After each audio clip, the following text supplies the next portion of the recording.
What if God wrote your to-do list? 52 ways to make the most of every day. Buy a used tuxedo. High school talent shows reveal a wide range of talents. Audience members may be genuinely moved to tears by the beauty of a haunting cello solo or the grace of a young ballerina. A powerful dramatic soliloquy by a shy sophomore may surprise the entire student body. A future comedian will get his share of laughs, but most of the jokes will likely fall flat. In quite a few schools, the event will include a magician, an athletic jump rope artist, and a fairly entertaining rap inspired by Green Eggs and Ham or Goodnight Moon. You can expect some too loud screeching from a rock band assembled just for this talent show. With only one rehearsal, a few members of the football team might successfully perform a crowd-pleasing song and dance. You can also count on several acts that consist mostly of lip-syncing, although I'm not sure that's a real talent. The most memorable high school talent show I've attended included most of the above. But the favorite act of the crowd packed into the high school gymnasium that evening was my son Max, displaying his extraordinary ability to catch marshmallows in his mouth when they're thrown from a great distance. The idea and execution was all Max's. His athleticism and confidence had been honed over years of excelling in organized baseball, wrestling, and football. His ability to catch popcorn, sunflower seeds, ice cubes, and M&Ms in his mouth had been sharpened in dugouts and locker rooms, and at my own kitchen table. The plan was coming together nicely. After the MC's introduction, he would walk into the spotlight carrying a guitar case, open it, and pull out a 20-ounce bag of Kraft jet-puffed marshmallows. He had already recruited his older brother, Randy, to come home from college to be the official marshmallow thrower. On cue, circus music would play while Randy tossed marshmallows to his little brother. They would begin just 6 feet apart, but after each throw, Max and Randy would each step back and widen the gap until Randy was throwing those white confections the full length of the basketball court.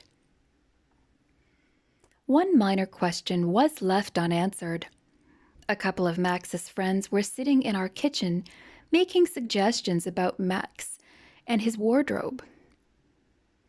What should he wear during his performance? A football jersey? A sport coat? A clown costume?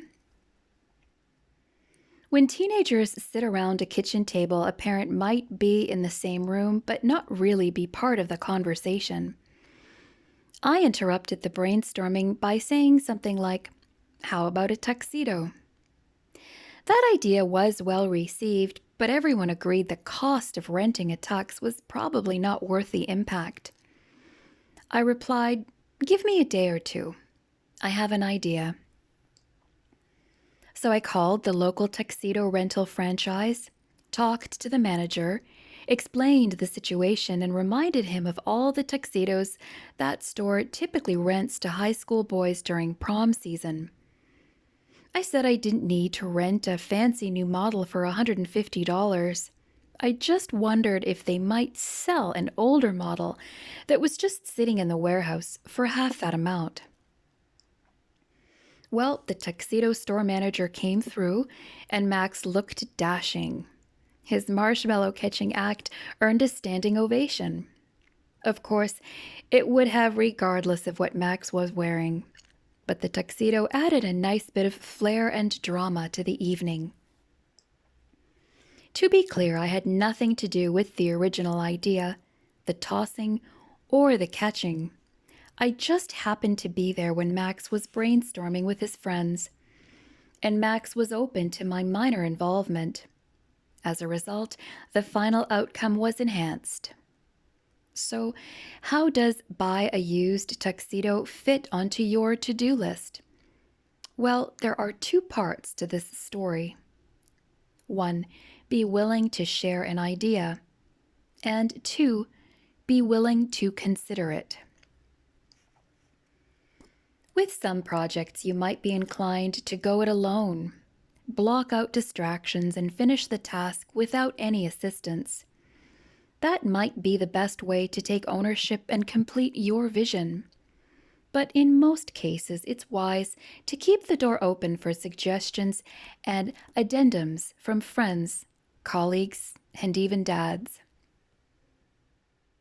For example, I'm not sure who suggested the idea of an assembly line to Henry Ford or the TV remote to Zenith, but breakthrough concepts that improve on your original idea can come from any source if you're willing to listen.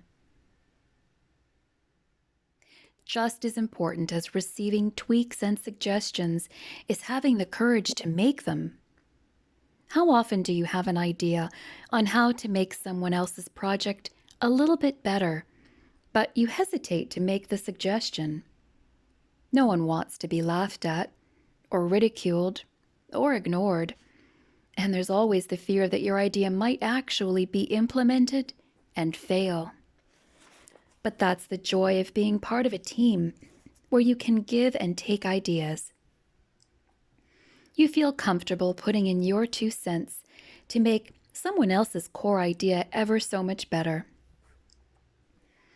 It's not about who gets credit. It's about surrounding yourself with people you trust and who trust you. That's how great ideas come to life. When you buy a used tuxedo, the risk is small and the reward is sweet.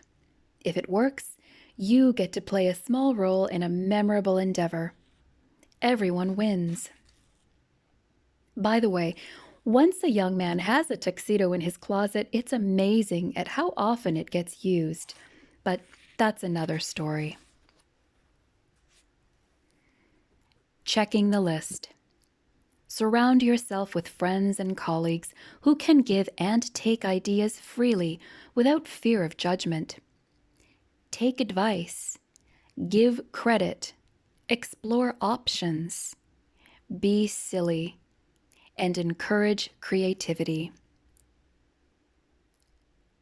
Open your heart and mind to new ideas.